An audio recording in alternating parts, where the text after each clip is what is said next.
നിങ്ങളുടെ ഇഷ്ട പരമ്പരകൾ എക്സ്ക്ലൂസീവായി സൺ നെക്സ്റ്റ് ആപ്പിലൂടെ തികച്ചും ഫ്രീ ആയി ഇപ്പോഴേ ആപ്പ് ഡൗൺലോഡ് ചെയ്യൂ.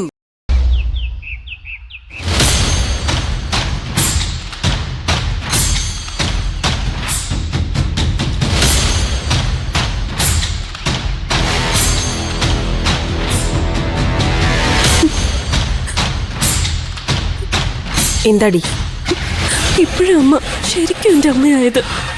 ഇത്രയും നാളും പിന്നെ ഞാൻ ആരായിരുന്നു? നിന്റെ അമ്മായിയമ്മയോ? ഇത്രയും നാളും അമ്മ ദേവികയുടെ അമ്മയായിരുന്നു. എന്നെ ശത്രുവിനെ പോലെയല്ലേ അമ്മ കണ്ടിരുന്നത്? ഒക്കെ നിന്റെ തോന്നല. നീ സ്വന്തം ഇഷ്ടപ്രകാരം ഓരോന്ന് ചെയ്തു വെച്ചതിന് ശാസിക്കാതിരിക്കാൻ പറ്റുമോ? ഇപ്പോഴെങ്കിലും അമ്മയ്ക്ക് എന്നെ അംഗീകരിക്കാൻ തോന്നിയല്ലോ. ഞാൻ എടുത്ത തീരുമാനം ശരിയായിരുന്നു എന്ന്. നിന്നെ അംഗീകരിക്കുകയോ നീ എടുത്ത തീരുമാനം ശരിയാണെന്ന് സമ്മതിച്ച് തരികയോ അല്ല ഞാൻ ചെയ്യുന്നത്. എന്തായാലും കാര്യങ്ങൾ ഇത്രത്തോളമായി. ആര് പറഞ്ഞിട്ടും നിനക്കൊന്നും മനസ്സിലാവുന്നുമില്ല. എങ്കിൽ പിന്നെ വരുന്നത് പോലെ വരട്ടെ എന്ന് വെച്ചു. അതുകൊണ്ടാ ഞാൻ മനോഹരേട്ടനോടും ദേവിക മോളോടും അങ്ങനെ പറഞ്ഞത്. അവർക്ക് നിന്റെ ഭാവിയെക്കുറിച്ച് ഓർത്ത് ഉത്കണ്ഠ തന്നെയാ. അമ്മ പിന്നെ ആ ദേവികയെ ന്യായീകരിച്ചോണ്ട് വരരുത്. അവരുടെ പേര് കേൾക്കുന്നത് എനിക്ക് ദേഷ്യമാ. ഞാൻ ആരെയും ന്യായീകരിക്കുന്നതല്ല. പക്ഷെ ശരത്തിന്റെ കാര്യത്തില് നിനക്ക് ഇപ്പോഴുള്ള ഈ ഉറപ്പ് എന്നും ഉണ്ടാവണം. ഇല്ലെങ്കിൽ നീ നരകിച്ച് ജീവിക്കുന്നതോ നിന്റെ കണ്ണ് തോരാതെ പെയ്യുന്നതോ കാണാൻ ഞാനുണ്ടാവില്ല. അമ്മ, ശരത്തേട്ടൻ നല്ലവനാ, എനിക്കത് ഉറപ്പുണ്ട്. നിന്റെ വിശ്വാസം സത്യമായിരിക്കണേന്ന് പ്രാർത്ഥിക്കാനേ അമ്മയ്ക്ക് കഴിയും. ഒന്നിച്ച് ജീവിക്കാൻ നിങ്ങൾക്ക് വിധിയുണ്ടെങ്കിൽ നിങ്ങൾ ജീവിക്കും. ഞാൻ വീണ്ടും പറയാ, ഇതുകൊണ്ട് ഞാൻ ശരത്തിനെ പൂർണ്ണമായും വിശ്വസിച്ചെന്നോ അംഗീകരിച്ചെന്നോ നീ കരുതണ്ട. നിന്റെ ഇഷ്ടത്തിന് ഞാൻ കൂട്ടുനിൽക്കുന്നു, അത്ര മാത്രമേ നീ കരുതാവൂ. അതുകൊണ്ട് തന്നെ നാളെ എന്ത് സംഭവിച്ചാലും അമ്മ പറഞ്ഞതുകൊണ്ട് ഞാൻ മുന്നോട്ട് പോയി എന്നൊരു ന്യായീകരണവുമായി എന്റെ അടുത്തേക്ക് വരരുത്. നിന്റെ വിധി നീ സ്വയം തെരഞ്ഞെടുത്തു. മനസ്സിലായോ?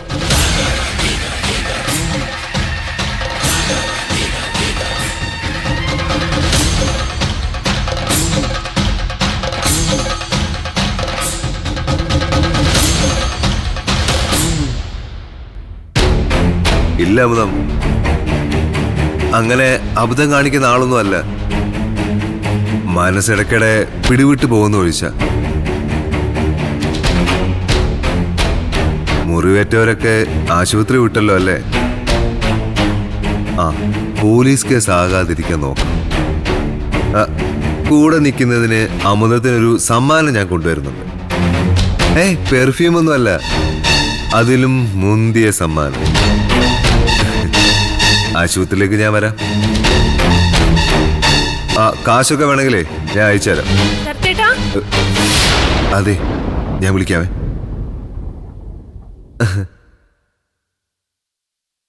എന്തായിരുന്നു ശരത്തേട്ടാ ആശുപത്രി കേസൊക്കെ?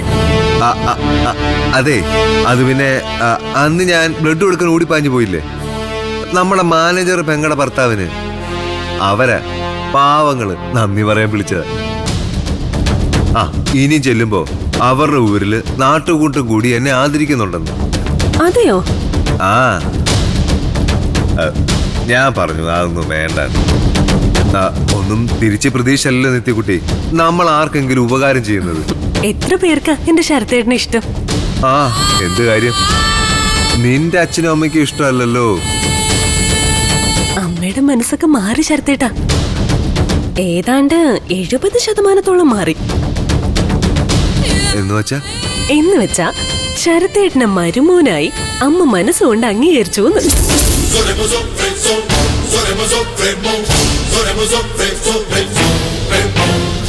എന്താ മുഖം മാറിയത്?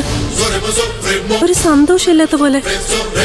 സന്തോഷമില്ലാത്തല്ല, പെട്ടെന്ന് കേട്ടപ്പോ ഒരു വിശ്വസിക്കാനൊരു ബുദ്ധിമുട്ടല്ലേ? എന്നാ ധൈര്യമായിട്ട് വിശ്വസിച്ചോ. നമ്മുടെ കല്യാണം ഉടൻ നടത്തണമെന്ന് അമ്മ അച്ഛനോട് കാര്യമായിട്ട് ആവശ്യപ്പെട്ടു. അതെന്താ പെട്ടെന്നൊരു മനമാറ്റം? സാമ്പ്രാണിക്കൊടിയിലുള്ള കേസിന്റെ ഗതി അറിഞ്ഞിട്ട് മതി കല്യാണം എന്നായിരുന്നല്ലോ തീരുമാനം. ആ തീരുമാനമൊക്കെ അമ്മ അങ്ങ് മാറ്റി. എന്റെ അമ്മയ്ക്ക് ഞാനല്ലേ വലുത്. ഏറ്റവും അടുത്ത് തന്നെ നമ്മുടെ കല്യാണം അത് നടക്കും. പിന്നെ ആ ദേവിക എന്റെ കാര്യത്തിൽ ഇടപെടണ്ടെന്നും പറഞ്ഞു. അങ്ങനെയും പറഞ്ഞു? പറഞ്ഞെന്നേ. ഇതൊക്കെ സോമനച്ചന്റെ സിദ്ധിയാ.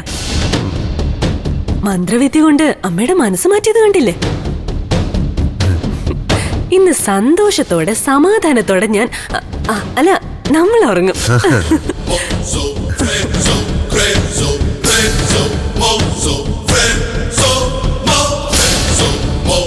നിന്റെ ഉറക്കം പോയല്ലോടെ ശരത്തെ. കല്യാണം അത് നടക്കരുത്. ആര് വീഴ്ത്തണം, ആര് വീഴും?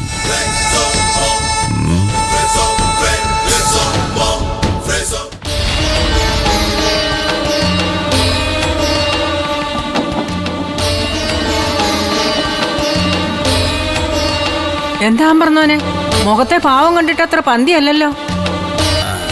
കാര്യങ്ങളത്ര പന്തിയല്ല. എന്നതാ ചേച്ചാ, കല്യാണം നീട്ടി വെക്കണമെന്നല്ലാന്നോ? കല്യാണം നീട്ടി വെക്കുന്ന കാര്യം പറയുമ്പോ ശരത്തേണ്ണ എന്താ അത്ര ഉത്സാഹം? അയ്യോ, ഉത്സാഹമൊന്നല്ല എത്തിക്കുട്ടി, കാര്യം അറിയാനുള്ള ആകാംക്ഷയല്ലേ. നിങ്ങൾ ചുമ്മാ കാക്കക്കുട്ടി കല്ലിട്ടതുപോലെ ചെലക്കാതെ പിള്ളേരെ. സോമൻ കാര്യം പറയട്ടെ.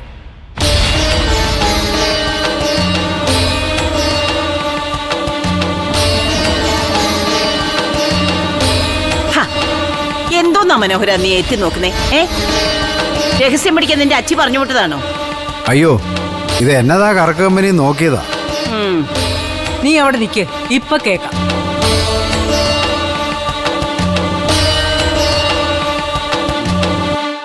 നിത്യമോളുടെ കല്യാണത്തിന് മുമ്പ് ഒരു വലിയ അപകടം വരുന്നുണ്ട് മനോഹര. ഈ കല്യാണം തന്നെ വലിയൊരു അപകടമല്ലേ ചിറ്റപ്പ? തുടങ്ങി. അച്ഛനൊന്ന് ചുമ്മാതിരുന്നേ. അപകടമാണെങ്കിൽ ഞാൻ അങ്ങ് സഹിച്ചോളാം. അല്ലാതെ വേറെ നിവൃത്തിയില്ലല്ലോ. സോമൻ ഒന്ന് ബാക്കി പറയട്ടെ. എന്നതാ സോമ അപകടം? ശംഖ് കാണിച്ച നിമിത്തം 7-ാം ഭാവം. 7-ാം ഭാവം എന്ന സ്ത്രീ മുഖേനയുള്ള അപകടം. അപകടം വിതയ്ക്കാൻ കാത്തിരിക്കുന്ന സ്ത്രീ ഇവിടെ തന്നെ ഉണ്ടല്ലോ. നീ ഉദ്ദേശിച്ച ദേവിക മോളെ തന്നെയാന്ന് എനിക്കറിയാം. പക്ഷേ നിന്റെ ഹൽദി കലക്കാൻ സാമ്പ്രാണിക്കുടിന്ന് ഒരു പെണ്ണ് വന്ന ഓർമ്മയുണ്ടോ? ആ കേസും അതിന്റെ കൊച്ചിനെ കാണാതെ കേസും ഒക്കെ ആകാശക്കോടാലി പോലെ തൂങ്ങിക്കിടക്കുക ശരത്ത് മോന്റെ തലയ്ക്ക് മുകളില്. കള്ളക്കേസ് കുടുക്കി എന്നെ ജയിലിലാക്കാനൊന്നും ആർക്കും പറ്റത്തില്ല. ആരും അത് സ്വപ്നം കാണുക വേണ്ട. കള്ളക്കേസിനെ നേരിടാനൊക്കെ എനിക്കറിയാം. അപകടം, അഗ്നിബാധ, തസ്കര ഭയം, ഇതൊക്കെ നിമിത്തം പറയുന്നുണ്ട്.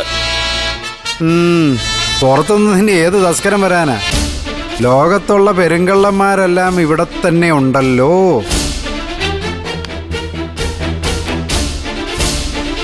എന്റെ ചിറ്റപ്പനെ ഈ ശംഖുമോനെ എടുത്ത് സഞ്ചിക്കകത്ത് വെക്കാൻ നോക്ക്. നാട്ടുകാരെ പറ്റിച്ചാ പോരെ, ഈ വീട്ടിലും വേണോ വിക്രിയ? നടക്കട്ടെ.